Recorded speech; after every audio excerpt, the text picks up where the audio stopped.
হুজুর জান্নাতের ভেতরে আবার শপিং মল থাকবে কেমনে? প্রশ্ন আসতে পারে না? সহিহ মুসলিমের বর্ণনা, ইন্না ফিল জান্নাতি লা সুকান, জান্নাতের ভেতরে বিশাল এক শপিং মল থাকবে। এটা বোধহয় আমাদের বসুন্ধরা শপিং কমপ্লেক্সের মতো হবে, যমুনা ফিউচার পার্ক। দুবাইতে যে একটা আছে বিশাল শপিং মল, মালয়েশিয়ার মিড ভ্যালি, এগুলোর মতো হবে মনে হয়। কত বিশাল যে শপিং মল হবে। সহিহ মুসলিমের বর্ণনা, প্রতি শুক্রবারে সব জায়গা থেকে বন বন করে মৌমাছির মতো জান্নাতীরা ওই শপিং মলে শপিং করতে আসবে। ইচ্ছে মতো দেদারসে পোশাক কিনবে, ইচ্ছে মতো শপিং করবে, টাকা দেয়া লাগবে না, ক্রেডিট কার্ড লাগবে না। সুবহানাল্লাহ পড়েন। ইচ্ছে মতো শপিং করবেন। দুনিয়াতে একটু কষ্ট করে হালাল উপার্জন করে খেয়ে যান। আল কানাআতু মিনাল ইসলাম, অল্পে খেয়ে তুষ্ট থাকার, আল্লাহ শুকরিয়া করা, এটার নামই ইসলাম।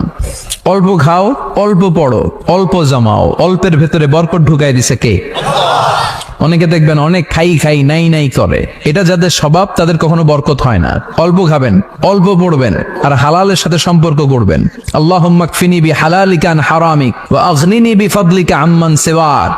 বিষ্ণুনবী দোয়া করতেন, আল্লাহ হালালকে আমার জন্য যথেষ্ট করেন, হারাম থেকে আমারে বাঁচিয়ে রাখেন। পড়েন আমিন। হালাল অল্প হলেও হালালে বরকত আছে না নাই? হারাম বেশি হলেও এটাতে কোনো বরকত নাই, ঠিক কিনা?